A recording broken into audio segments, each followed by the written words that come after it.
would live to take Dominic. Well, what I think is going to happen is I think we're going to get a little bit of a Judgment Day civil war. But I would love to know, like, when you first saw Derek and our family online, like, what was your impression? And then, like, meeting Derek in person, like, give us that rundown. What would you tell that kid or that person about, you know, getting to where you are now and how it's possible? That's a really good question. All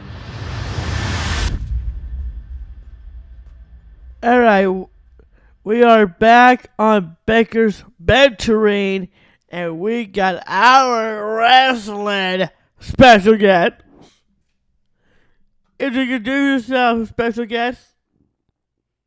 You're going to make him introduce himself? Well, you just gave him a name. Why don't you just introduce me? What's your name?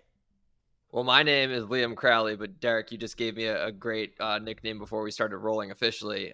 Lily, I believe. I did say that. Well, what is your last name? One last time, please. It's Crowley. Crowley? Yeah. Ladies and gentlemen, give it up, Mr. Liam Crowley. All right, Liam Crowley. Yeah, you guys got it. Derek, you could be a ring announcer with those pipes. That's awesome.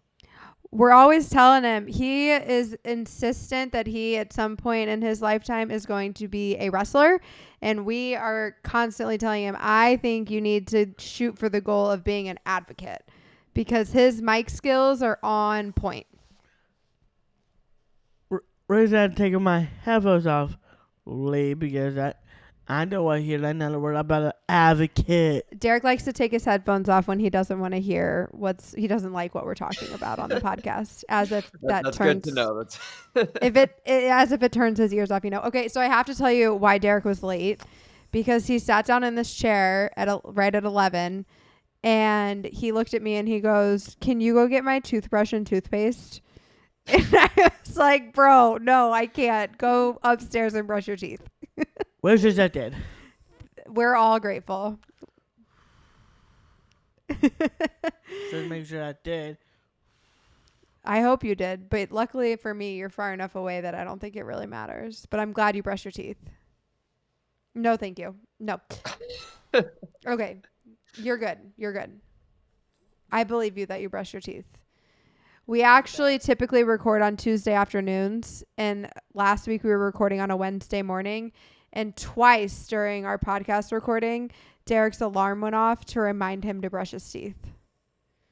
Derek, I need the same alarms myself. I need my face wash alarm, my toothbrush alarm, and what's the other? Oh, my bedtime alarm, or else I won't go to bed. It's bad. Derek, you need a bedtime alarm. You have a problem. I don't need a bedtime alarm. Derek likes to stay up really late. No. When I'm Raw is not on, man. you got to go to bed, Derek. Yeah. No, he doesn't. Then he goes and watches his pay-per-views in his room. You're an ideal Peacock subscriber then. They want you watching all the old stuff. That's what me and my friends do on the weekends too. He does. So are you in I saw on your Instagram Boston, but I thought you were in New York. Which one are you in? Well, this is actually a timely question because I'm in the process of moving to New York. I'll be in New York City around mid-August, but yeah, wrapping up my time here in Boston. This has been home for my entire life, and the post-college routine, staying home, saving money, but it got to the point where all work opportunities tend to be in New York, and at some point you got to take the leap of faith. So I will be calling myself a New Yorker pretty soon, but I will always at heart be a Boston boy. Okay. Speaking of New York, I think it's really cool you moving to New York. There's actually a wrestling event going on down in New York in August, and that is Fanatics Fest. I'll be there. Are you going to the Fanatics Fest in August? Yeah, well, right now we're still working out like press credentials and stuff like that. But yeah, the plan is to be there and hopefully get to talk to some big wrestlers. Yeah, I heard Hulk Hogan will be there. Is that true? Yeah, Hogan, CM Punk. Wow. I think Cody Rhodes is going to be there. just about like every major active WWE star will be there. Well, Is that your dream job, Derek? well, obviously really cool for that, and I was planning to go as well because I was planning to talk to Dana or Megan, book the trip to go to Oh, you're going to ask your aunt and your cousin to book the trip for you? book the trip for That's his aunt and cousin, Dana and Megan. yeah, Dana and Megan for sure. All three of us go to New York, and we could go do that Fanatics Fest because you know me, I like wrestling fan events, and to me those superstars like that, like Cody Rhodes, like Bailey and CM Punk, Jey Uso. What is your advice to me? How good wrestling fan I am right now? How big of a wrestling fan you are? Are you asking like what's his advice so that you could go to events like that too? Yes. Yeah. Oh, well, I mean, anyone can go to the events as a fan per se, but if you want to do like the press side of things, my best advice is to just always be posting your content. You do a great job already with just sharing your wrestler interviews and stuff like that, sharing those like, genuine interactions you have when you first meet people that you really admire, and it makes a very good impression on people. And so I am very fortunate that my job, my publication kind of has the golden key, gets me in most doors that I want to go through. But eventually when the day comes to do my own solo content, I will want to have built enough good relationships with people that my name alone will help get me to these events. Right now, I like I said, have the privilege of having the access through Paramount, through comic book and stuff like that. But again, having a good catalog of work tends to just be the secret. So you grew up in Boston. Where'd you go to college? I love that advice. That was good advice, wasn't it? We're gonna get back to the wrestling though. So let's figure out how we got there first. Can we do that? I loved it. It was really touched my heart a little bit, and thank you for that awesome advice. You got Of course. Yeah, and to answer the question, on top of that, that kind of advice, that kind of way of thinking is where it got implored onto me through college, and I went to Syracuse University up in upstate New York, which has a very, very strong broadcast program, communications program, and so I studied that and then took that skill set, and rather going the traditional route that they teach you of local news or sports media, I just applied it to stuff that I'm personally very passionate about, that being film, TV, and pro wrestling. Back in the day, I used to tell people I wanted to be a Marvel reporter and a wrestling reporter, and they said that doesn't exist, that's not possible. And it didn't exist. I just created it for myself. That's pretty cool. I went to Mizzou's journalism school. So I think that Syracuse and Mizzou are number 1 and number 2, I'm pretty sure, broadcast Mizzou, journalism. I have a lot of friends that went to Mizzou, and yeah, great program. Yeah. My goal in 2024, make sure that this happen. I'm gonna pointing you.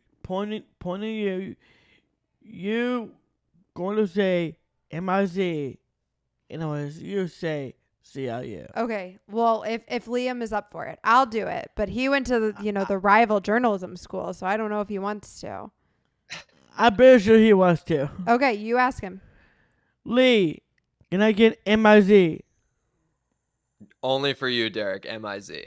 ZOU. Yes! I'm going to achieve that goal! Okay, well, speaking of goals, so how long have you been with comicbook.com? I just eclipsed 2 years. Okay, so I saw you post that the one that's been pinned on your page for a while was your tweet where you said you were going to work the Percy Jackson premiere. And then fast forward, it was you working the Percy Jackson premiere. So were you at that point when you tweeted that, were you already working with comic book? Was it on the radar? How did that come about? Yeah, so that was it's a shame that Twitter went through so many changes, because the tweet I quote tweeted got deleted. But the quote tweet was Twitter started doing a campaign where they were like, if you can dream it, tweet it. And it showed all these different examples of the actor who plays Shang-Chi, Simu Liu, tweeted like, hey, Marvel, let's talk. I love this character. It was like 6 years before he was cast. And there's so many other examples of like athletes being like, I'm going to do this, actors saying I'm going to do that. And so I just quote tweeted that tweet, and I was like, well, I'm going to work the Percy Jackson premiere. And that was something that I thought was a very realistic goal, something I could do in a timely fashion. But the reality was I was in my senior year of college, working freelance for a bunch of other different publications just to kind of get my voice out there, not necessarily like anchor myself down just yet. And fast forward to 6 months later, getting the job with Comic Book and just covering that show nonstop, that being Percy Jackson, to a point where I established myself as, I say it humbly, but like the leading voice on the coverage of it, because especially early in production, not a lot of bigger outlets were touching it because they didn't foresee how much of a success it would be. And yeah, to be at that premiere, that whole day was very, very magical and very full circle, and very humbling too, because it just goes to show hard work consistently can really lead you to where you want to be. None of that happened overnight. It's easy to see the start point and the end point and not see all the work that happens in between. But reaching that end point really does show you like the value of what being consistent can be. So has manifesting always been something that you like believed in? Did you intentionally be like, I'm going to manifest this? Or like, what's your kind of like outlook on manifesting?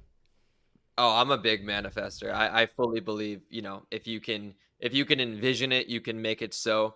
I also am like fairly religious, so I do just believe in the power of like faith and speaking things out into the universe and like God's timing and stuff like that. So that is something I feel is very important to anyone who wants to follow their dreams and go in the quote unquote like unconventional route. Like I have plenty of friends who their dreams were always to go into business or law or medical school, and those have pretty like direct paths. Like it's very clear to get the undergraduate degree, get the graduate degree, go to law school, go to medical school, and work your way up. But for anything in the entertainment industry, there's a lot of like luck that has to happen, and you have to have a lot of kind of, I don't want to say blind faith, but you got to believe in yourself to a level that no test score or like anything else is just going to tell you you're right for this thing.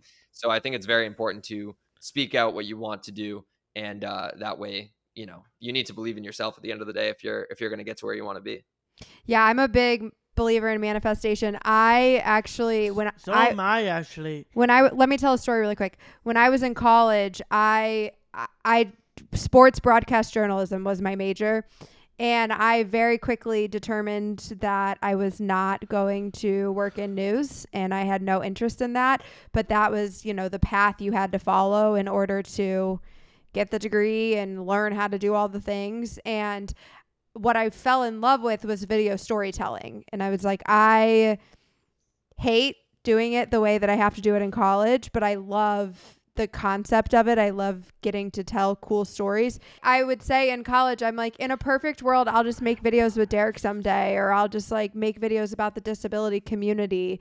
And I didn't like, obviously I wasn't like, oh, it's going to be on social media called bakerbanter on, I'm going to do it in this fashion. But I was like, in a perfect world, I'll just make videos with Derek. And so I totally believe in like speaking your reality into existence.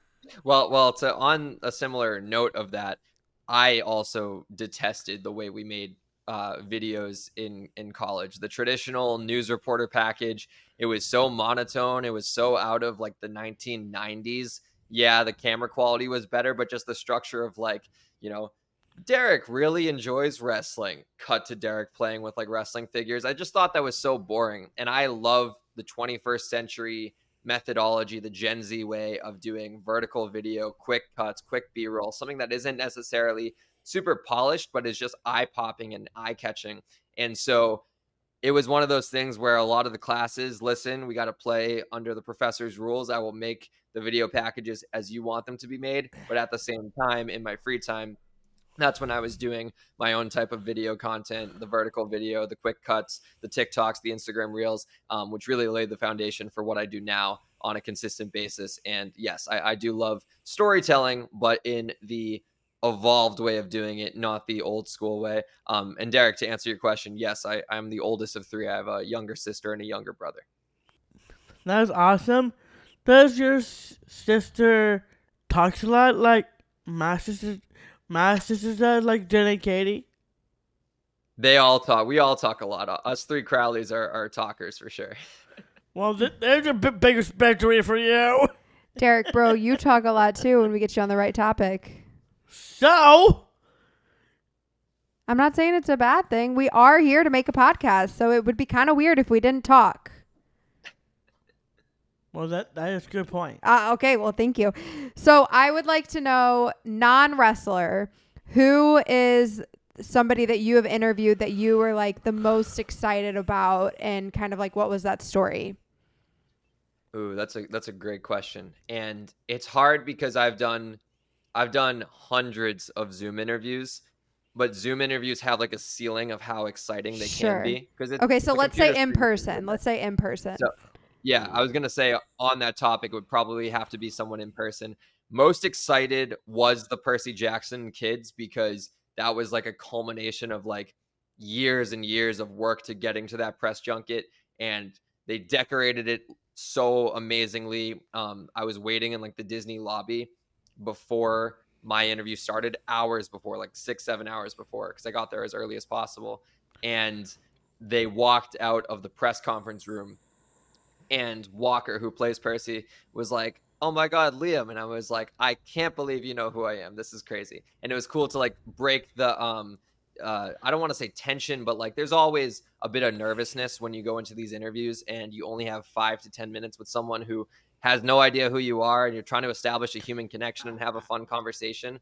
But you're on such a quick, time limit. So that was really awesome to be able to, break the ice, meet each other face to face. Walker, Leah, and Aryan, who play the main Percy trio. And that was very special. I've been more nervous for other people. Scarlett Johansen is easily number one. But the Percy kids were the ones I was most excited to do, because it felt like I said, a culmination of years' work. While the Scarlett Johansens, the Channing Tatums, and the Nicolas Cages, they're cool in the moment, of course, and there's a lot of nerves that come with it. But at the same time, it didn't feel something I had been like waiting my whole life for as much. Sure. I can relate to that, because sometimes some people do have confidence in them to meet celebrities like that. And last time actually I did meet Bailey, Were you nervous? and I was speechless for the bit, but at the end of the day, I have to react with her. So that's like that I did. Even though I'm speechless. Once you broke the ice, you were more comfortable, right? When I broke the ice, I was speechless. Makes me feel much better to talk to her. And I talked to her, see her career going in wrestling. That's exactly what I did. And I can relate about your sisters. Trust me. They do talk so much. That's the reason this podcast was desisted. So, do you have any questions? Do you have? Well, I have a question. Can I ask a question? Do you have podcasts just like this? Do you have a podcast? You don't have a podcast, do you? Not currently, but things are in the works. Oh, good to know. Okay, so a day, like, Well, walk me. good luck. Put on with this one. Well, it sounds like he's got a lot to say too. So he would be happy to have a podcast so he can do his chitter chatter also. Can I show yours? Oh my God, you're so rude. Anyways, If and when I launch a podcast, Derek, you will be one of the first guests. Yes. you'll have lots of wrestling to talk about. So It's gonna be Lee and Derek. It's just gonna be Lee and Derek. that's fine. I won't be offended. You guys can go for it. So Cool. a day like the movie premiere, Percy Jackson Day, like what does that look like from your perspective, and like walk us through like what a day like that is like for someone like you? Oh, sure. Yeah. So, I mean, they tend to happen on the weekdays. So that means there is traditional work to be done. So from like the 9 to 5 typical hour, I'm doing like news desk stuff, writing news articles and cutting together, videos of a relevant interview or something like that. But for a red carpet specifically, I always want to set aside like 2 hours to prepare questions to people who are going to be on the carpet. And it's challenging because some people, like the actors and the directors and producers, but occasionally there are like special guests that come just to support. And if they come up to you and their publicist is like, hey, would you want to have a couple questions with this person? You're not going to say no. So you always have to have like, I don't want to say generic questions, but questions that you could kind of ask anybody in case they do come by your way. So for Percy specifically, that was a situation of I was working at the CBS building. I wrapped my day like an hour early, changed into my suit, took the subway to the Metropolitan Museum of Modern Art, and then the subway dropped me off on the other side of Central Park, and I had like 15 minutes to check in. So it was a scene out of a movie. I sprinted across Central Park, full suit, camera bag on top of me. And oh no. that's probably like a mile and a half distance, and I think I did it in like 10 minutes because I was like, I gotta get there as soon as possible. Was it a hot day? No, it was December, fortunately. Oh, thank goodness. there was snow on the ground. I had to make sure I didn't slip, not sweat. And once you get to a premiere like that, you check in, give your name, they give you a press badge, and you set up shop on the red carpet. They always have like a little square of where your outlet will be. And yeah, I got a great spot, and I can confidently say I was like the most knowledgeable person on that carpet because you have like your Hollywood reporters and varieties of the world that cover film as a whole. So they're asking a lot of like, who's your favorite Greek god? Like, what are you most excited about the premiere? And like Adam Copeland comes up, Edge from WWE. And I'm like, Adam Copeland, what are some AEW stars who you think would have a godly parent in the unit? And he's just like, that is such a specific question that touches both of my niches. Like, thank you for asking that. And so that was really cool. And so long story short, the carpet lasts for like about an hour. Then they close it down. We go into the theater. We watch the show, the movie, whatever it's attached to. And then after that, occasionally there will be like an after party. And the Percy after party was pretty awesome because in this, industry, obviously everything is on camera. It was very nice to have a setting where all the cameras are off. Sure, we're taking like photos and stuff, but I had some like really great human conversations with the actors and directors and producers at that after party where we just like, there was no pressure of like, oh, the camera's on, you better say the right thing. Like me and Walker talked about Fortnite. Like me and the director, James Bobbin, talked about his previous work on Mysterious Benedict Society. Like little things like that just mean the world. And then when eventually the whole thing closed down, me and a couple friends who cover the show pretty intensely were like sitting on the Met steps waiting for our Ubers. And we were like, this was probably a day we're going to remember for the rest of our lives. So I always appreciate when anyone asks me about it, like on a podcast or in life, because it forces me to relive it, and then the memory will never die. So I thank you for giving me the opportunity to talk about it. Yeah, is that the same? That's the like where the Met Gala is held too. Yeah. Yeah, it was crazy that they got that venue. So I know recently you've like Scarlett Johansson, Channing Tatum, Mark Wahlberg. You said Nicolas Cage. I saw Mark Ruffalo. Like that's amazing and really cool. But when you are getting ready for a conversation like that, like what does that prep time look like for you? What are you doing? Obviously you feel like you've done a good job of preparing good questions, like especially, that Edge question. I'm sure he was very much like, he probably didn't remember very many people, but I'm sure he remembered that. So how do you prepare in such a way to set yourself apart? Well, that's a great question. And Percy was easy because I had been reading those books since I was 8 years old. The mythos was ingrained into my DNA. The amount of prep time was really just formulating questions rather than educating myself on the property. For stuff like Mark Ruffalo and Emma Stone were for Poor Things. I had no idea about the movie. I had seen one Yorgos Lanthimos film who directed it. So that was a lot more of reading up articles and educating myself to a level of reading other people's analysis, because I don't have the time to, completely download all of his work to that point. And so, yeah, I try to set aside at least 2 hours for every interview I do. Red carpets are a little different because they tend to be no more than 90 seconds to 2 minutes.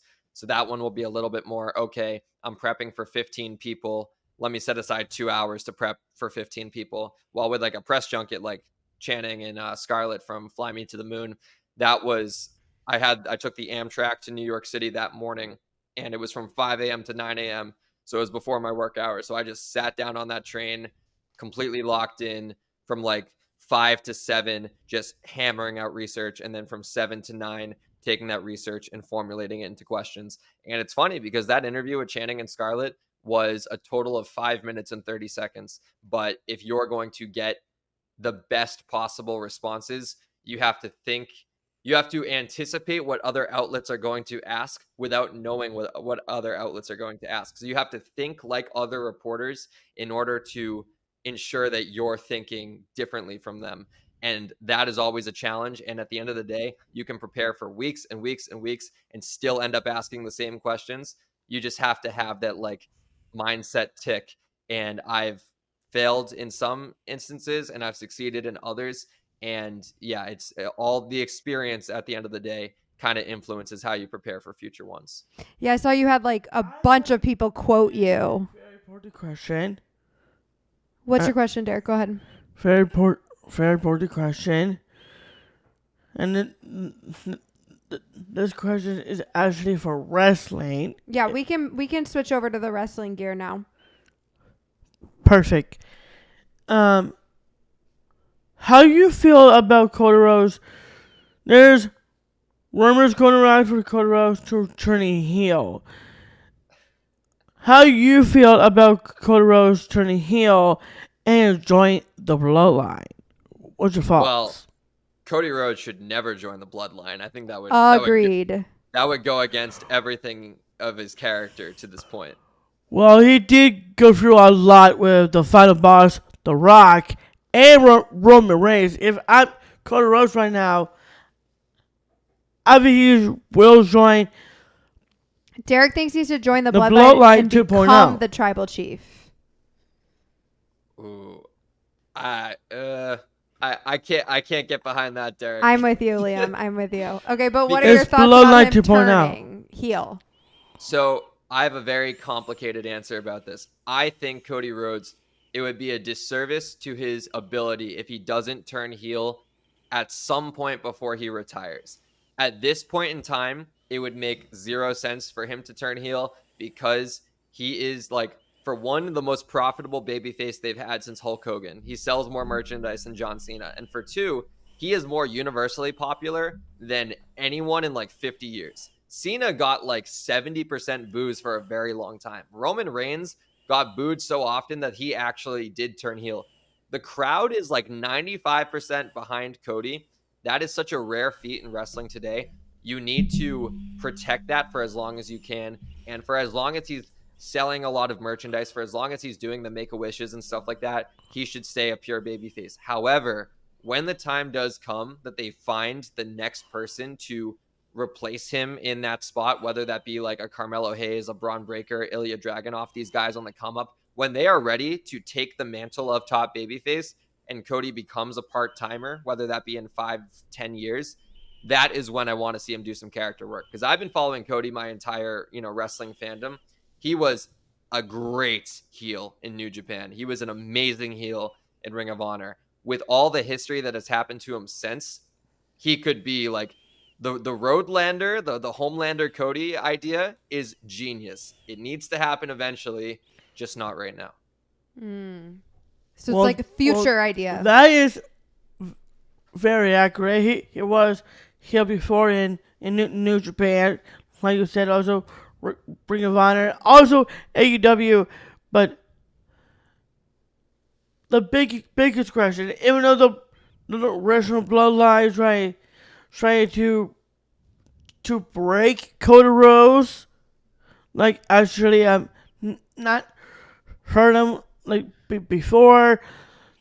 The final boss, The Rock, and the other tribal chief Roman Reigns. I think there's definitely rumors going around for Cody turning heel. How do you feel about Cody Rhodes turning heel and joining a different bloodline? Creating a new bloodline? Bloodline 2.0. When Solo's half.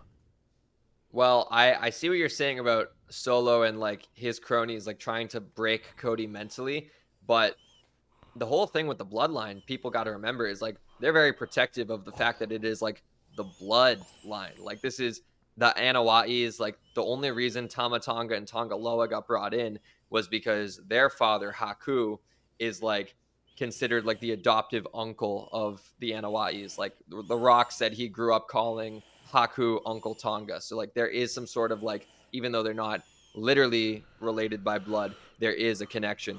The Rhodes and the Anawais have zero connection. Like they are completely separate. So I think the only chance you'll see of Cody joining the bloodline is for a one night only, if Roman's original bloodline needs an extra hand to help fight the new bloodline. I think that spot should always go to Sami Zayn. However, if for some reason they want to keep Sami in the Intercontinental business, then maybe Cody helps Roman for one night only. But like, it would take a lot. There would have to be a lot of reasoning, because Roman tried to mess with Cody a lot. And I think it would be one of those moments where the shock value would not be worth the narrative hoops you have to jump through. So how long have you been a wrestling fan, and how did you get into it? It's a hilarious story. It was 2011. I was trying to find the World Series, and I was flipping through the channels, and I landed on Monday Night Raw, and it was the episode of Raw where the Raw roster had walked out, and Triple H started the show in the ring, and then Cena came out, CM Punk came out, and Sheamus came out to be like, we're not walking out, we're staying. And I'm watching this, and I'm just like, what is this? There's an arena full of people, and there's no matches happening tonight. Like, people are showing up for this show despite the fact that the roster had like walked out. And Cody was actually one of the first wrestlers I like took a liking to, because he came into the ring with like the face mask and all that, and I was like, oh, like Richard Hamilton from the NBA, that's pretty cool. And that episode of Raw just hooked me immediately. I started watching as a weekly viewer since then. I've missed watching Raw live since, but I've never missed catching the highlights on YouTube. And yeah, it's been since October 2011. So I am now past the point of wrestling has been a part of my life for more than half my life. Wow. I will say I never intended to be a wrestling fan. Didn't have that on my radar. But now that Derek has gotten the whole family hooked, like they take that E incredibly seriously, and it is quite entertaining.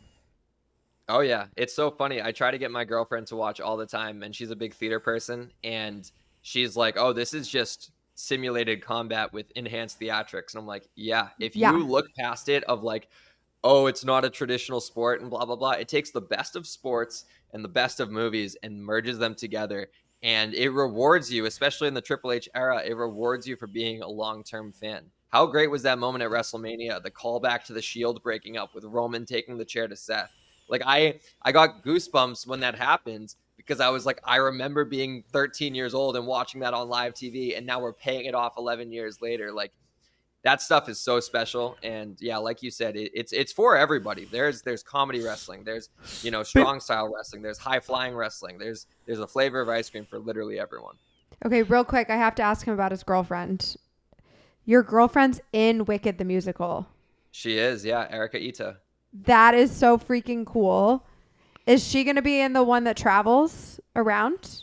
Oh yeah, she has been in the one that travels for the past 3 months. So she's currently wrapping up the Toronto tour. So far, it's been Connecticut, Grand Rapids, Michigan, and Toronto. They head to Denver next, and she's doing this, city to city for the next 8 months. It wraps up in May of next year, and it's pretty remarkable how they can have a residency in a city for like Toronto was 7 weeks and every single show sold out. And Oh, this I believe it. 20 years old and still just completely enamors so many people. It helps that the movie's coming out this year, I'm sure, but yeah, she's incredible. She's a huge inspiration to me, and it's really cool to watch her journey. So I remember after WrestleMania, like speaking of your, how they reward longtime fans with these like amazing moments and things like that.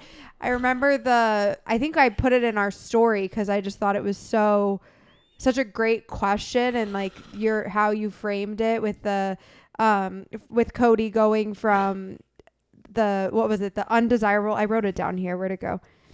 Here we go. The undesirable to undeniable. Yeah.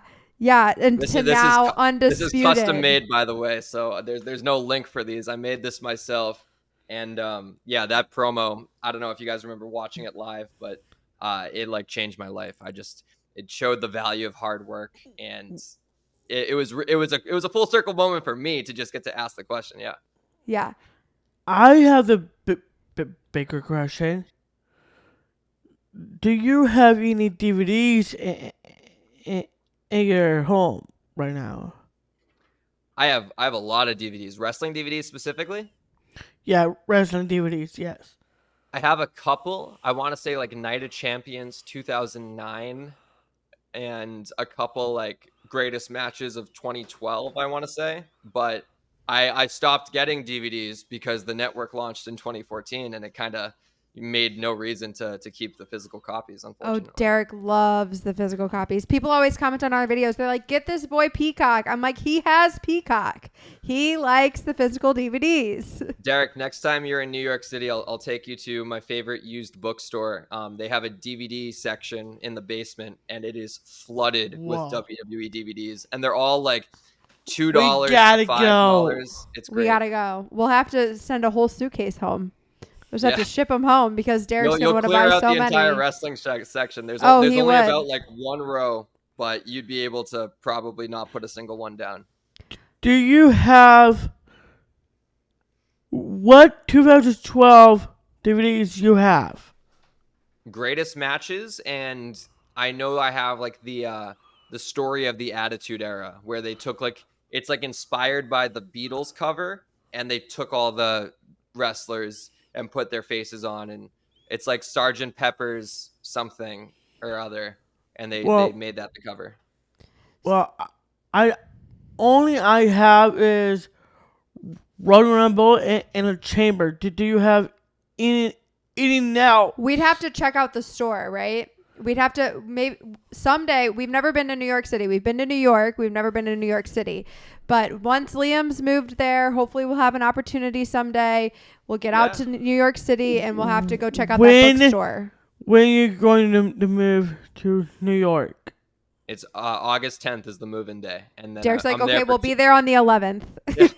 We will be there around 11. No, my lease is for 2 years, Derek. So you got plenty of time. Yeah. We'll get there. Our cousin just moved back to New York too, so we have lots of reasons to go to New York. Because there is Fanatics Fest, so I don't mind. We'll talk about it. Yeah. So I asked you this question for a non-wrestler, but for a wrestler specific, and let's go in person. Like, who is somebody that you were most excited to get the opportunity to interview? Ooh, well, the press conferences I feel like are cheating a little bit because it's not like a one-on-one. Edge was really cool, and we met obviously at the red carpet. I think, do I still have the photo? I don't know if I still have it here. I met Edge for the first time when I was like 11 years old at an autograph signing, and I don't have the photo of us together still, but I have like our interaction where he's like signing something and I'm standing there. And so I got to show it to him at the Percy red carpet. And he was like, oh my God, this is like crazy full circle. I was like, I know you don't remember me specifically. And he was like, admittedly, I don't, but I remember doing that autograph signing. It was like one of his first ones since he had retired.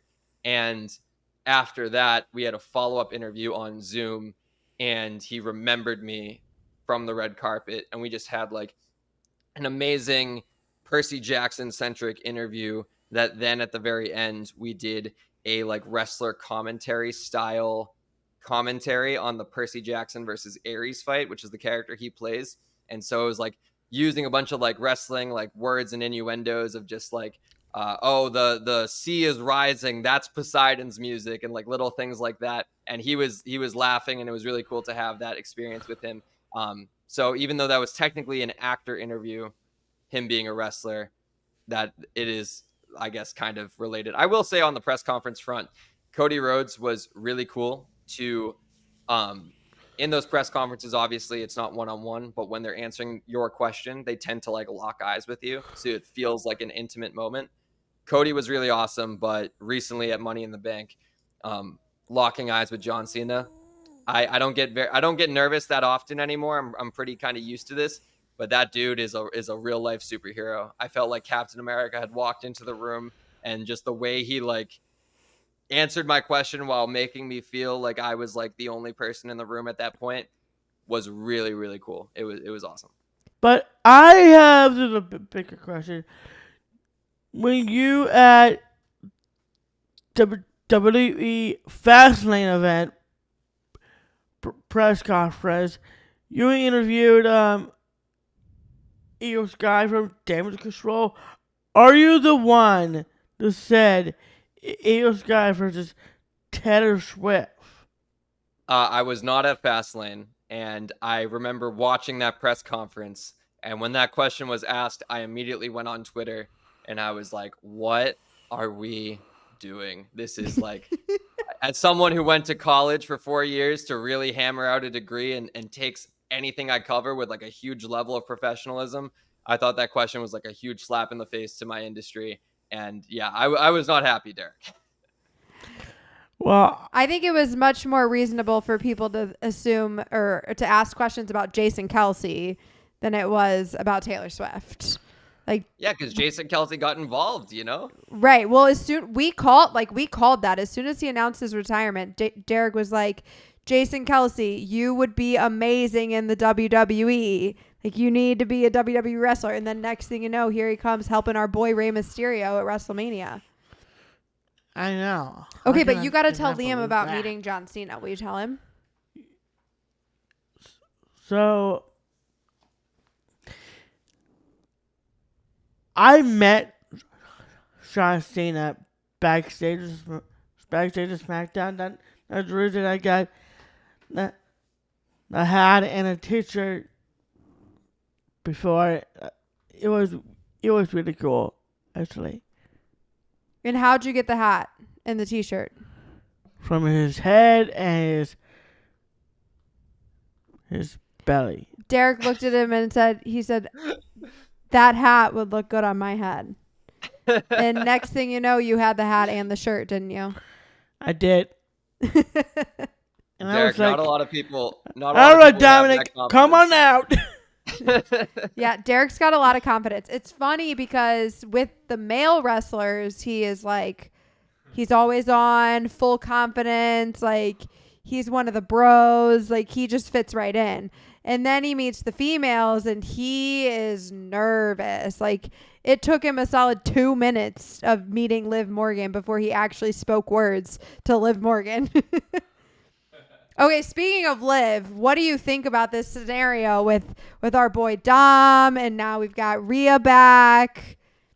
I will say it is so awesome when a storyline warrants such a high place on the card, not because WWE is like forcing it to be, but because the fans are so behind it. I strongly believe it's not going to happen because I think Cody versus Solo ends with Roman returning, and I feel like that's how you want to close SummerSlam. But if Roman wasn't returning at SummerSlam, and I don't know any inside information, that's just my speculation. If that wasn't what I thought was going to happen, Rhea and Liv should absolutely main event SummerSlam. It is the hottest story WWE has had since WrestleMania. And I love having Dominic in the center of it because I truly believe the way you should do it is hang that title above the ring, make it a ladder match, and call back to the classic custody of Dominic ladder match. Like, it's Yes. perfect. Like, I feel like that is, ever since Dominic got into wrestling, people have joked about like, oh, custody of Dominic too. There has never been a storyline that has been so natural to call back to something so absurd from the past than this. And I really hope they do brand Rhea versus Liv at SummerSlam as custody of Dominic. They have to. Like, it's perfect. It is just ingenious. Who do you who do you got, Rhea or Liv? Liv. Mm-hmm. I would Liv to take Dominic. Well, what I think is going to happen is I think we're going to get a little bit of a Judgment Day Civil War, and I think we will see, before Rhea captures the title again, I think we get a 6-man of Rhea, Dominic, and Damian against Liv, Finn, and JD, because Finn has been very suspicious recently, taking the phone, taking the hotel key card and stuff like that. I think she's secretly working with Finn. I saw that. Yeah. I saw that. That little snicker. He's a She little helped them win the snake. tag titles.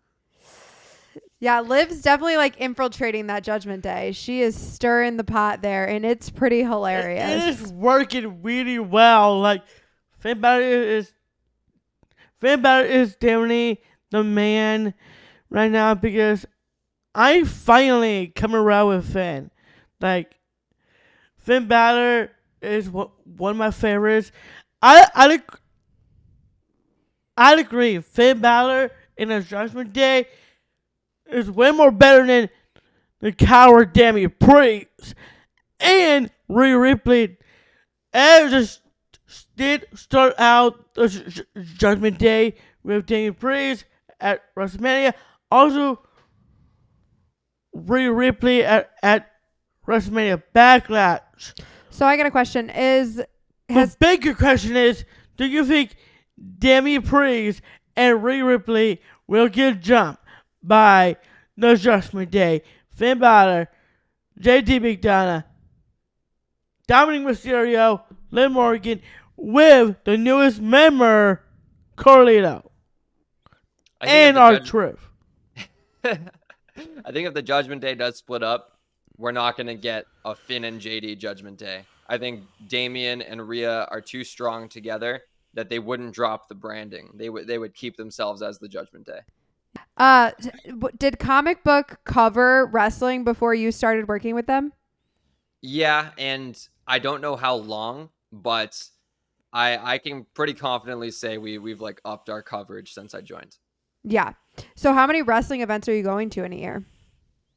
In a given year, I want to say like 5 to 6. Anything that is local, or I mean, big events, I would say 3 to 4. Total, probably anywhere between like 10 to 12. Just because anytime WWE or AEW is local, I'll be there, whether it's for like a live event or a Raw. This year alone, I went to Mania. I went to a Raw in Connecticut because I was just local at the time. I went to Money in the Bank because I was in Toronto, NXT Heatwave, and the SmackDown as well. And I've been to like a bunch of indie shows. NXT Heatwave? It was awesome, especially the main event. And I like I said, I've been to a lot of indie shows in and around my area. And yeah, work will send me to, I'd say like 3 or 4 big events, but on my own, I can't get enough of pro wrestling. I'm going to an indie show tomorrow just because it's local and, you know, I want to see guys on the come up. So I saw in your video that with Channing Tatum, you pulled out ticket stubs from movies that you had attended a long time ago. Did you always collect stuff like that? Like, did you collect them with the intentions of being able to use them someday? Like, are you just a big collector guy? Like, I want to know about that. Yeah. So, well, first and foremost, I have to say that bit of like showing old ticket stubs to actors, that is a page out of a reporter named Kevin McCarthy's playbook. He's a film reporter in Washington, D.C., and he's been doing it a lot longer than me. And he's the inspiration for that.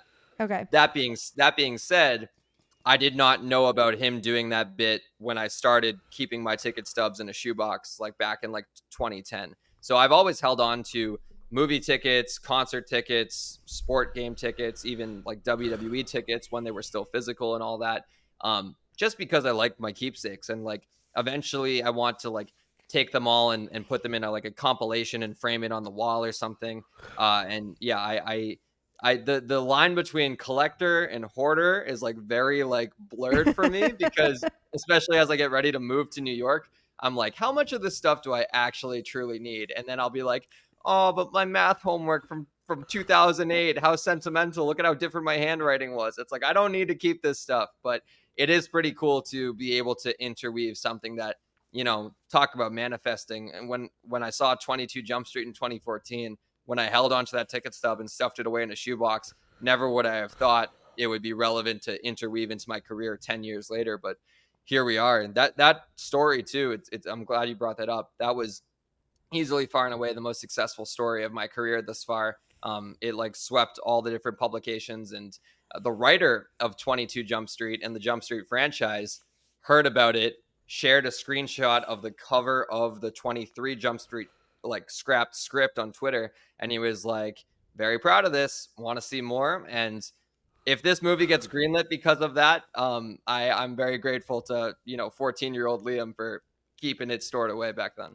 You better get an invite if they. I hope so. I want more than that. I want a associate producer credit or something. Yeah. You need some say if that's the case. Yeah. So if Same you here. could go back and tell like yourself, at 14 years old, or as somebody ready to go into college, not really sure what their degree is going to do. Like, I know you and I are similar in the fact that like we went to broadcast journalism school, but absolutely hated the traditional broadcast route, if you will. Like, what would you tell that kid or that person about, getting to where you are now and how it's possible?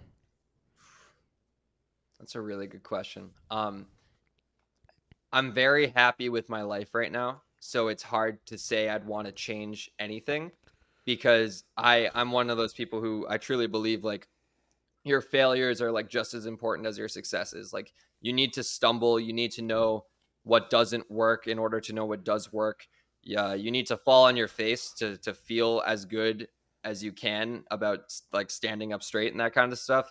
So the only thing I guess I would change would be like to just go all in on what I'm passionate about sooner. I was a closeted wrestling fan for like 4 years. From 2011 to 2015, I had no one in my life to talk to about it. I dragged my uncle to take me to like WWE shows, because he was the only person I knew that like at least used to watch wrestling. And I was so scared of like forcing someone else to go with me who might like make fun of it or something. And it took me a while to just be like, oh, I'm passionate about this thing. Why hide it? Like, why not be unapologetic? So that's the only thing I guess I would change, is to just be like, embrace what you love as soon as possible, because anything, any time that you spend, kind of being closeted in that sense, is just time wasted. It's time not being yourself. But at the same time, that whole period makes me appreciate these kind of conversations all the more, because now I have hundreds of people to talk wrestling with, hundreds of people to talk movies and entertainment with. And it just reminds me to be like, this is pretty special, because for a good chunk of my life, it was like absent. So, yeah, wouldn't change anything, but definitely would have wished I got started on certain things a little bit earlier. Sure. Okay, Derek, we got to wrap it up. So do you have a last minute question or last question? You mean Prediction? prediction? Okay, so are you going to tell your prediction and then get Liam's thoughts on it? Yep. Okay, let's hear it. Well, first, things are doing good with Dom, Liv, Rhea, and Jay. Do you think Dominic will choose Liv or Rhea, or Dominic choose Liv and become a special guest referee at SummerSlam? Ooh, I think special guest referee is a really good shout. I think that makes a lot of sense for him to literally be in between Rhea and Liv, but nothing in this storyline has told me that he will choose Liv. I think those are all red herrings. I think it will ultimately end with Rhea and Dom side by side, but the factor we're not talking about, the Finn Balor of it all, I think he'll interweave his way in there somehow. But do we think Rhea's going to allow Dom to come back? That's a good question. That's a good question, because recently, what was the whole thing about, like, you're mine, and she's like, no, you belong to me, and like all that kind of stuff. So I think she'll come around, because I think he'll be very apologetic. But at the same time, if he sides with Rhea, doesn't that essentially make him a face? Because Rhea is getting the loudest crowd reactions out of anyone on the women's roster. She'll naturally turn good. Dom still gets incessantly booed. So I feel like even though the storyline warrants him staying with Rhea, maybe to just double down on Dom getting booed, they put him with Liv to make him actually do like heel stuff again. Because right now, Dominic's not really acting like a heel. I did see a rumor on Instagram that, or I don't know if it was a rumor, I just saw this on Instagram, that Rhea's actually listed on, I don't know if it's like online, like the public can see it, or if it's like kind of more behind the scenes, but that Rhea's actually, she is now listed as a babyface. I did see that as well, and Damian Priest. Yeah. Oh, I didn't hear about Damian Priest. Well, Priest, he's opposite Gunther, and Gunther just made fun of him for being poor on Raw. So like, how is Damian still a bad guy if that's a thing, both of them seem like they're in a position to be good guys, especially because the people they're going against are so clearly heels. Like Gunther, very clearly a heel. Liv Morgan, very clearly a heel. And I love that in the Triple H era, we can play with the shades of gray. We can have a stable like the Judgment Day where half of them are faces, half of them are bad guys. Like that's cool. That's how it is in the movies, and that's how it should be in wrestling. Okay, I have one. We're gonna wrap up with this question. Okay, so I would like to know. I think did we met you at, what was that? Survivor Series 2022. Survivor Series. Okay, so that was Boston. Oh right, yeah, because you're from Boston, so that makes sense. Yes. I can definitely find the photo really quickly too. I remember, like, I think you started following us and like commenting on our videos before we met you. And then I like looked at your profile and I was like, oh, this guy's pretty cool. Like he does a bunch of, there it is. Yeah, that was Survivor Series for sure. Yep. Yeah. And that makes sense because you're in Boston. So I think you started following us like before then, and then you had commented on some of our videos and stuff, and like I saw your blue check mark, so I checked out your page and I was like, oh, this guy does a lot of stuff in wrestling, and that's when we started following you. But I would love to know, like, when you first saw Derek and our family online, like what was your impression, and then like meeting Derek in person, like give us that rundown. Yeah, well, I first saw you guys on TikTok because I feel like that's where everything blew up, and it's so funny because that anything on TikTok just comes naturally in the For You page. And as we know, the For You page like algorithm is like designed for the user who's using it. So obviously when I saw like the wrestling connection, I think I saw a Baker Banter video before a wrestling related one. So I don't know what specific one it was, but I remember there being a moment where I saw like my third or fourth one of your guys' videos. I was like, no way, Derek is also a huge wrestling fan.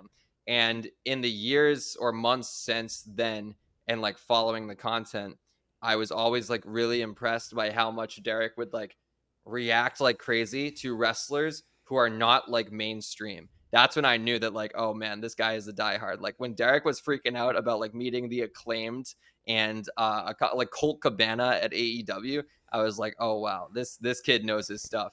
And everything that I perceived online directly translated to our brief moment of meeting at the TD Garden for Survivor Series, because you were so energetic. And I also love all the the crowd reaction videos you guys will post where like Derek's reacting in real time, especially the were you at Mania 39? Yeah, we've been at the last 3 Manias. I remember seeing like the Usos reactions, and I think there was like an Edge Finn Balor Hell in a Cell reaction. And that type of content is so like needed in wrestling because it shows people who might be like a little like shallow with their fandom of like, no, this is what it can be. This is how you can be completely unapologetic and love what you love. Do you think Finn Balor will help Dominic to choose Liv Morgan? I don't think so. I think Finn wants to break up the Judgment Day. I think he still has a chip on his shoulder about Damian costing him the world title at, was it SummerSlam last year when he slid in the briefcase and Finn got stomped on top of it? I think Finn is still very bitter that he is not the central piece, because as we can easily forget, but geez, 2016, Finn Balor was a first round draft pick from NXT, and he had one world title reign and it ended after 24 hours. So I think Finn, you want to talk about justified bad guys, I think he could be one of those guys who's a heel, but you understand where he's coming from. Okay, last one. True. I do want to see Finn Balor to help Dominic to choose Liv. David will get back to that. You're right about Damian Priest in a way. Also, this girl make her debut in the pandemic. Her name is Debbie Burnett. Do you think Bailey will call out Debbie Burnett and grant her a championship match? Do you know who that is? No, is this an indie wrestler? He's so ridiculous. Debbie Burnett she's a former Bachelor contestant, and she attended a WWE event. And Derek is like so fixated on her. He is, because I'm a fan of hers. Like, I watched her on The Bachelor. I watched her on multiple seasons of Bachelor in Paradise. And so Derek thought it was so cool that like somebody I like on Monday Night Raw. Yeah, Derek thought it was really cool that like somebody I like was on Monday Night Raw, and now he like recently rewatched that episode, and for the past like month he's been so fixated on like Debbie Burnett is gonna come back to WWE and become a wrestler. I don't know about that. Do you think Bailey will call out Debbie Burnett and grant her a championship match at Bash Berlin? I don't think so, but I love the enthusiasm. Okay, Derek, thank you so much. Derek, we have to go. I think so. We have to go. Okay, well, Liam, thank you so much for joining us. I'm sure, as you know, Derek would be happy to talk wrestling for another 2 hours. But that is all we have time for today. Follow us on all the platforms at Baker Banter. Tell our followers where they can find you. Yeah, I'm at Liam T. Crowley on everything, Twitter, Instagram, TikTok, and most active on Instagram. So if you like wrestling, if you like just film, TV, a lot of cool interviews, always going up, clips on my Instagram, and a tease that I have for one that's coming out very soon. I spoke with Nick Nemeth recently, formerly Dolph Ziggler in WWE, and I'll have some clips on my Instagram that you can check out, and then the full video is available on Comic Book Nation on YouTube. Do you think Roxanne Perez will join Damage Control with that Corey Jade, Jade, Lola Vice, Jasmine Nix, and Damage Control? You're talking about people from NXT? Yes. Also, Fallon Henley. I do think that there is room for more people in Damage Control, and I think NXT call-ups would make a lot of sense. Okay, I mean that's it for me. Okay. Oh, thank goodness we got them all out. Okay, well, find us on everything at Baker Banter. Check out bakerbanter.com for merch. Find Derek on Cameo and Snapchat. And when we come back next Monday, we will have Derek's full camp experience recap. So we will talk to you then. Thanks for being here. Make sure to follow our friend Liam. Peace. Peace.